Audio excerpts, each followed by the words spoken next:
este chamamento, muito típico e sui generis, portanto, é o chamamento da ave que temos hoje para conversar com o Gonçalo Elias, que é o nosso Pico Sharpei. Gonçalo, tudo bem? Olá Zé, tudo e por aí. Vamos, cá vamos. Este Pico Sharpei não foi sempre Sharpei ou foi, deixou de ser e voltou a ser? Como é que é isto? Adivinhaste. Foi, deixou de ser e voltou a ser. Que aliás é algo que acontece com muitas das nossas aves que nós vemos serem recentemente separadas e depois em algumas ocasiões aparecem pessoas, epá, mas agora estão a dividir tudo. Esta ave, quando foi descrita pela primeira vez, foi descrita por um senhor chamado Saunders em 1872. Portanto, foi a descrição inicial e foi descrito, aliás, este Saunders, portanto, em 1872, descreveu com o nome Gessinus Sharpei. Gessinus é uma palavra que vem do grego, que é uma palavra composta, que vem de geo, que é terra, e sinus, que é que se mexe, portanto, que vem de quinos que é movimento, né? Que aparece em cinético e outras coisas. Portanto, Gessinus significa que se mexe na terra. Ele descreveu como Gessinus Sharpei, mas mais tarde isto acabou por ser mudado para o género Picus e foi incorporado no Picus viridis, no pica-pau verde, que é o pica-pau verde que ocorre pela maior parte da Europa. E o pica-pau verde, que é, aliás, a espécie tipo do género Picus, dos pica-paus, que dá o nome à família, que é Picidae, foi descrito pelo Linneu, o Picus viridis, e o Gessinus Sharpei foi incorporado no Picus viridis, mas mais recentemente chegou-se à conclusão que havia diferenças suficientes para ser novamente classificado como espécie. No entanto, manteve-se no género Picus, porque o género Picus tem prioridade face aos Gessinus, porque foi descrito em primeiro lugar, a tal regra da prioridade. Portanto, atualmente está como Picus Sharpei, porque há uns anos era Picus viridis Sharpei. Ainda havia outra subespécie que também foi separada, que é a do norte da África, que aparece em Marrocos, que é o Vailanti, era Picus viridis Vailanti, também foi separado até um pouco antes do Sharpei como Picus Vailanti. Portanto, isto são sempre aquelas voltas que a taxonomia vai dando para trás e para diante, e atualmente o nosso pica-pau verde, que então se chama Picus Sharpei, é um quase endemismo ibérico. Não é bem um endemismo ibérico, porque a espécie, além de estar na Península Ibérica, ainda entra marginalmente no sul de França, portanto ele vai até aos Pirineus, mas depois ainda passa um bocadinho para lá, especialmente naquela zona ali da, Occitânia. da Occitânia, exatamente, ali naquela zona que fica do lado francês da Catalunha. Eles ainda entram um bocadinho, estamos a falar para aí de 50 quilómetros, portanto, mas é o suficiente para não ser exclusivo da Península Ibérica. Por isso é que eu digo que é um quase endemismo ibérico. Mas Sim, pronto, realmente aparece em alguns sítios a dizer que é endémica da Península Ibérica, outros não. em rigor não é. Há espécies que Exato, são, exato. mas ele tem uma presença regular em França, para lá dos Pirineus. Atenção, para lá dos Pirineus, porque França, ao isto é uma curiosidade, mas França também entra na Península Ibérica. Portanto, a Península Ibérica tem uma pequena porção de território francês que está para cá dos Pirineus. Mas neste caso ele ainda entra um bom bocado para lá dos Pirineus, em França, mas já fora da Península Ibérica, tecnicamente, e portanto, por isso é que eu disse que é um quase endemismo ibérico. E o Sharpei? O Sharpei é, como imaginas, sendo um nome acabado em I, é uma homenagem a um ornitólogo inglês, que aliás é homenageado numa data de espécies, que era o Dr. Richard Bowler Sharp, portanto um ornitólogo inglês que fez parte do British Museum de História Natural, portanto, do Museu Britânico, foi um membro fundador do British Ornithologists Club, portanto, o clube britânico de ornitólogos e que tem uma série de publicações, portanto foi uma figura de referência na segunda metade do século XIX, e então é este Richard Bowler Sharp que foi, portanto, que ele foi zoólogo e ornitólogo e que foi curador da coleção de aves do British Museum, portanto foi uma figura de algum relevo na segunda metade do século XIX. É este Richard Bowler Sharp que é homenageado então no nome científico do nosso pica-pau verde. Este pica-pau é considerado o mais comum dos pica-paus que nós temos por cá. Bom, eu já vi algumas informações que sugerem isso, embora a sensação que eu tenho é que isso varia um bocadinho com as regiões. Portanto, no norte do país, muito provavelmente é o pica-pau mais comum. No sul não será bem assim. Eu acho que no sul o pica-pau malhado, o Dendrocopos major, será talvez mais frequente. Em Espanha acontece a mesma coisa. Portanto, o pica-pau verde, quer em Portugal, quer em Espanha, é claramente mais abundante na metade norte da península do que na metade sul. Portanto, enquanto que eu já vi que o pica-pau malhado é mais abundante no sul, pelo menos em Portugal. Portanto, eu diria que na metade norte este é provavelmente o pica-pau mais abundante, na metade sul não é. É comum, mas não é tão comum. Isto também tem a ver depois com as características do habitat. Mas sim, Aqui a zona da Arrábida é uma das zonas onde é costume ouvi-lo, mais ouvi-lo do que vê-lo, que ele é muito sim, esquisito. mas a Rábida tem boas porções de habitat bem conservado, só que quando o habitat está muito mais fragmentado, eles dificilmente aparecem. Eles têm preferências um bocadinho diferentes. No sul aparecem principalmente em pinhal, embora não exclusivamente, enquanto que nas zonas de sobreiros e azinheiras que ocupam uma grande parte do território a sul do Tejo, o pica-pau malhado é muito frequente, mas o pica-pau verde não é. Portanto, eu penso que estas preferências de habitat também acabam por contribuir que ele seja mais frequente no norte do que no sul, embora eles sejam localmente comuns do sul, por exemplo, na Bacia do Sado, que também tem muitos pinhais, também aparecem na Serra de Monchique. Portanto, tem algumas descontinuidades e o que o mapa do Atlas nos mostra é que é sobretudo no interior alentejano que há mais descontinuidades.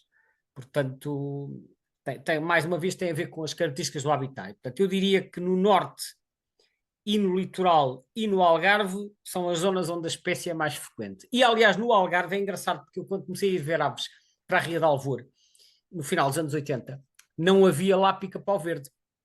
Era uma espécie muito rara que só aparecia uma vez de tantos em tantos anos. Mas atualmente há pica-pau verde não só aí, como um pouco por todo o litoral do Algarve. Eu acho que eles se expandiram para sul, em direção à costa, e atualmente estão a ocupar o litoral do Algarve em sítios onde antes não apareciam. Portanto, E foi parece por lá ter... que o viste? Como? E foi por lá que o viste? Que o vi que é a primeira vez? Sim.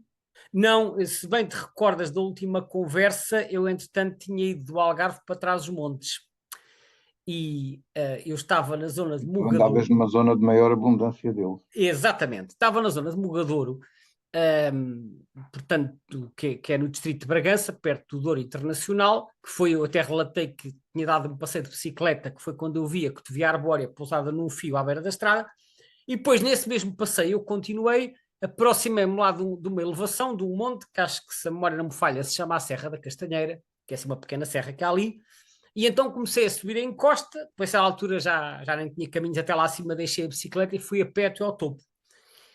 E quando estava lá no topo, de repente comecei a ouvir a gargalhada do pica-pau verde, aquela que nós ouvimos no início da conversa. E eu esta, por acaso, já conhecia, porque eu, na altura, já me tinha dedicado a aprender alguns cantos que o Peter Harris tinha-me emprestado uma cassete que um amigo dele tinha feito no sul de França, com gravações de uma data de espécies. E na altura ainda não havia CDs e muito menos cá e-birds e xerocants e internets, e portanto os poucos sons que eu tinha aprendido em gravação era com cassetes.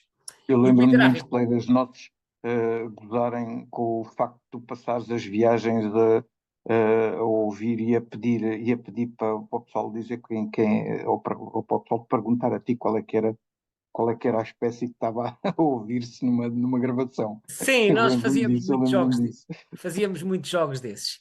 E então, que era uma forma de treinar. E então, o Peter Harris tinha-me emprestado essa cassete, que eu depois fiz uma cópia e ia ouvindo aquilo regularmente para aprender os cantos. E eu, quando estou no alto dessa serra da Castanheira, eu de repente começo a ouvir este som relativamente perto de mim.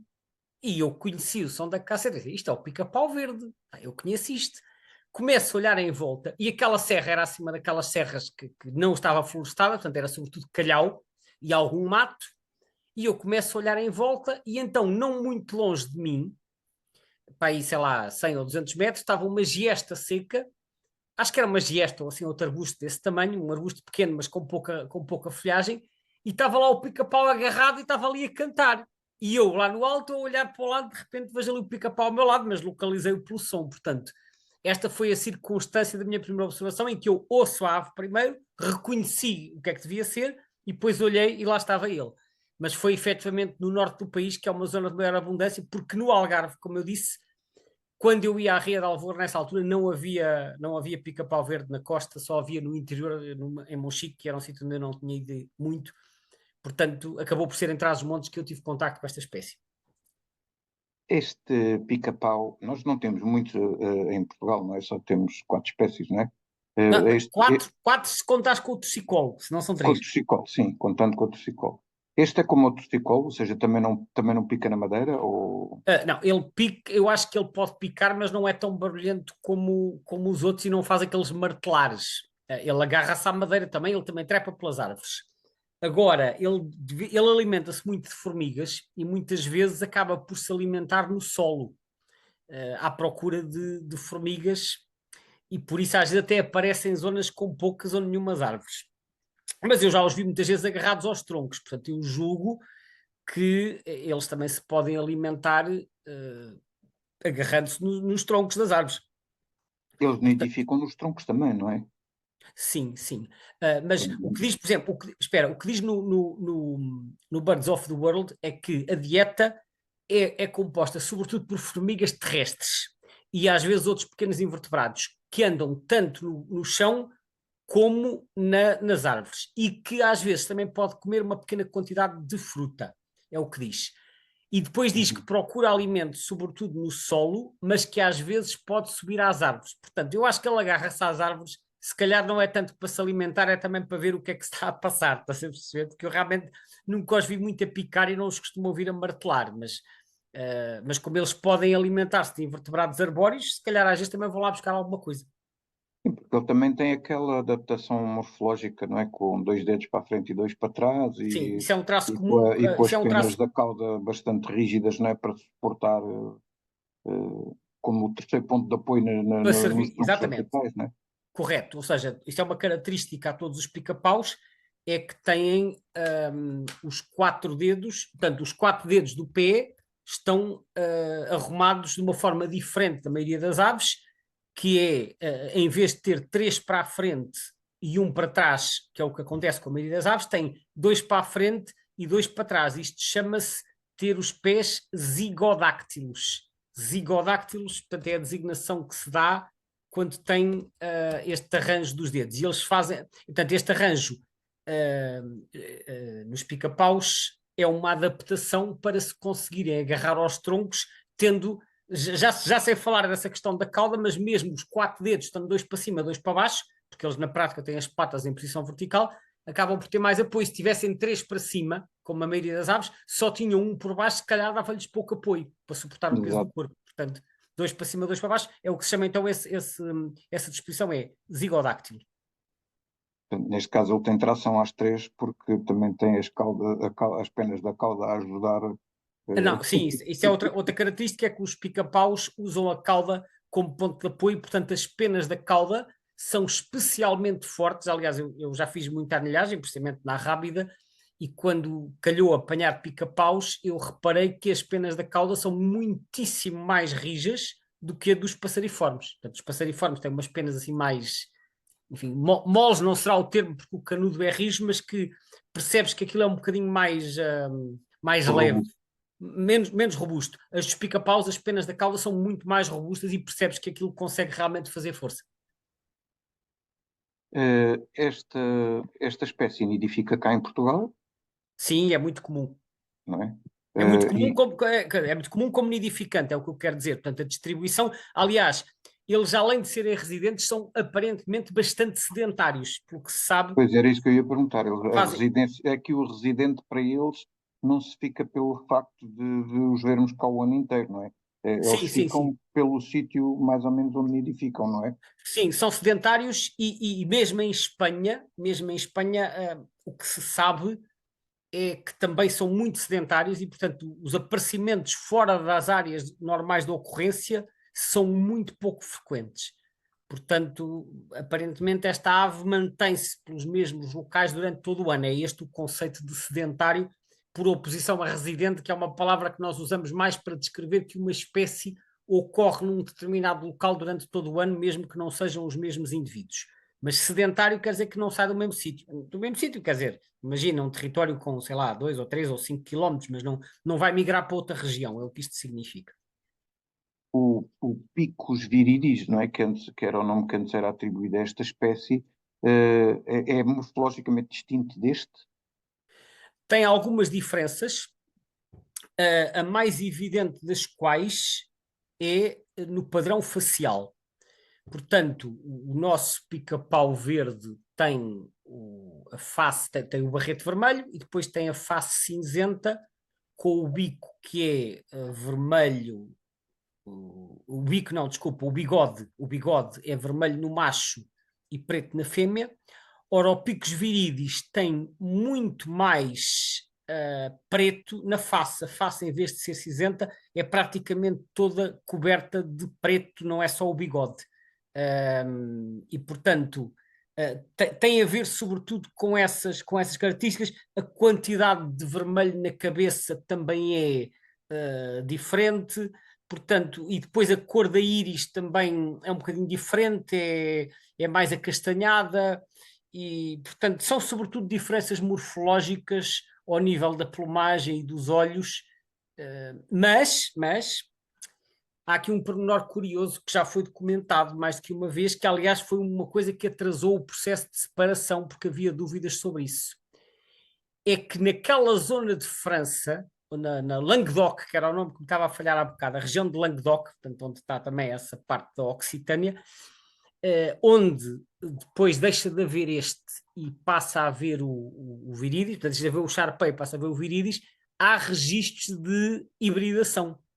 Portanto, há uma estreita zona de hibridação ou de intergradação, se ainda fosse considerado subespécie. Portanto, há ali uma faixa de sobreposição em que há registro de formas intermédias, o que também sustenta que realmente são duas espécies muito próximas entre si. No entanto, quando eu vi as referências à separação, digamos, ou novamente colocar isto como uma espécie distinta do viridis, referiam o facto de haver uma diferença muito significativa a nível genético das duas populações e haver muita estabilidade, digamos assim, na genética das populações do Sharpei versus viridis, e que supostamente o ancestral comum ainda seria assim uma coisa mesmo muito antiga, na ordem do milhão de anos, ou coisa assim do género. Seria possível? É possível. Eu essa parte da genética não estou tão por dentro, e além disso, eu sei que muitas vezes a questão do afastamento genético é um dos critérios usados para propor a separação, mas que eu saiba, e posso estar aqui equivocado, pode haver agora hoje em dia critérios mais concretos, mas que eu saiba, não existe um critério quantitativo uniforme e consensual sobre qual é o grau de separação para serem consideradas espécies distintas. E penso que isto Uhum. não vai só pela genética, até porque ainda há aqui outra questão que eu estava a me esquecer de referir, mas a vocalização do Sharpei também é diferente da vocalização do Viridis. Portanto, os nossos, o Sharpei faz um som mais aflautado, enquanto que o Viridis faz um som um bocadinho mais rouco, se assim se pode descrever. Portanto, há diferenças ao nível de vários critérios morfológicos, de plumagem, das partes nuas, que são os olhos, das vocalizações e da genética, e normalmente quando se propõe uma separação, porque, quer dizer, os autores publicam um artigo, um paper a dizer porque é que propõem a separação, mas normalmente aquilo tem que vir sustentado por um conjunto de critérios e depois as autoridades taxonómicas aceitam ou não aceitam, ou seja, reconhecem ou não reconhecem a separação.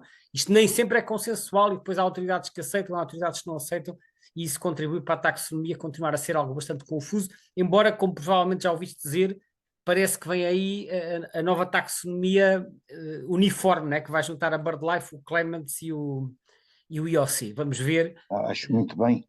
Sim, sim. Fala-se que é para o início de 2025, mas não tenho mais detalhes por enquanto. No De início de qualquer forma, 2025 portanto, é já proximamente. será, mas vamos ver. Acho que já estão a trabalhar nisso há vários anos.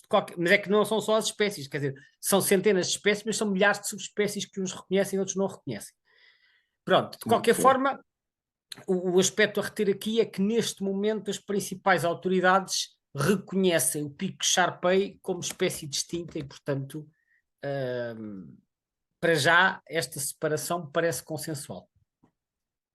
Em relação aos estatutos de ameaça, esta espécie está como um pouco preocupante, não é verdade?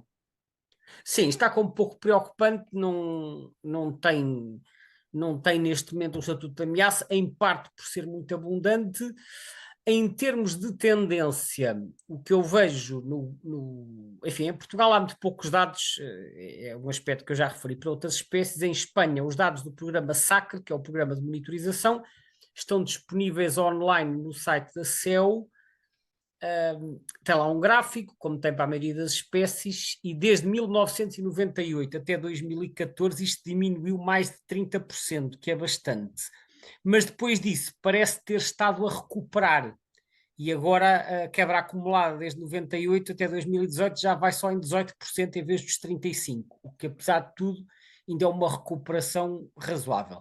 Como a espécie é muito abundante e, embora tenha diminuído em alguns locais de Espanha, por exemplo no Vale do Ebro, por outro lado parece estar-se a espalhar no sul, particularmente na Andaluzia. Portanto, apareceram muitos no sul, mesmo ao pé do Estreito de Gibraltar, ali na província de Cádiz e também na província de Sevilha, que era uma zona onde quase não havia.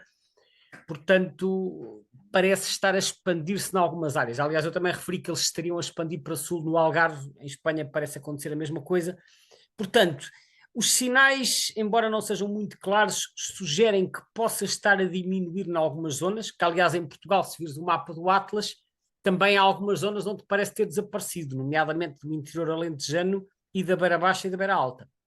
Pois, exato, Mas isso é precisamente uma das coisas que também me deixou aqui assim um bocadinho a pensar no assunto, porque nota-se, apesar de haver aqui sítios onde, com registros de nidificação novos, digamos assim, aparecem muitos mais onde aparentemente deixou de nidificar. sim, só que tu por cima do mapa tens uma barra azul que tem várias informações e, entre outras coisas, tem a tendência populacional e a tendência de distribuição. E isto diz tendência populacional, aumento, tendência de distribuição, diminuição. A tendência de distribuição é, de certa maneira, o número de quadrículas onde está presente ou não. E tendência de distribuição a diminuir significa que desapareceu de mais quadrículas do que apareceu. Isso tu consegues ver olhando para o mapa, porque fez lá muitas bolinhas vermelhas. A tendência populacional, que diz aqui aumento, eu aqui não sei de onde é que vem esta informação, porque o texto também não esclarece. Portanto, tendência populacional a aumentar e de distribuição a diminuir, para tu teres isso, significa que eles A desapareceram de muitas densidade tem zonas, que ter mas nas zonas onde aumentado. há, tens mais bichos, é o que isso quer dizer. Exato, Agora, exato, exato. o Atlas não explica de onde é que vem esta informação, em que é que se baseiam para dizer que a população do continente está a aumentar. Eu também não tenho pistas sobre isso, portanto, para já é a única informação que podemos dar, é que segundo o Atlas, a Também não espécie... seria má ideia tentar perceber o que é que se deve a esta contração da área de distribuição, não é? Pois devia, só que o Atlas não explora muito isso e a lista vermelha muito menos. Portanto, não temos pistas para interpretar estas alterações. É claro que a espécie está em estatuto pouco preocupante, quer em Portugal, quer em Espanha, quer na Europa, quer no mundo. Aliás, enfim, se na Europa está pouco preocupante, no Pois, mundo seria igual, porque a espécie é endémica da Europa. mas eu acho que de facto que era bom haver mais pistas que nos ajudem a entender estas alterações, mas não são apontados aqui nenhum fatores em concreto que ajudem a explicar isto. Portanto, ficamos só com esta informação de que está a diminuir no interior, mas que aparentemente a tendência populacional é de aumento. Pronto, já sabem, se ouvirem aquele barulho típico do bicho a rir-se, normalmente, pelo menos a minha interpretação da coisa, eu gosto mais de fotografar, eu acho que ele se ri dos fotógrafos. Sabes que um dos nomes populares desta espécie é cavalo rinchão, por causa daquilo fazer lembrar o Ok, relinchar de um cavalo. certo, certo, faz sentido. Pronto, ficamos por aqui hoje. É isso mesmo, Gonçalo, Ainda agradeço temos mais aqui uma vez. muitas espécies em fila de espera a bater-nos à porta, não é verdade? Pois sim, sem dúvida. Portanto, vamos passar ao próximo cliente. Obrigado então mais uma vez a todos os que nos ouviram e até a próxima nesse caso. Obrigado. Até à próxima espécie, que será continuação desta expedição atrás dos montes.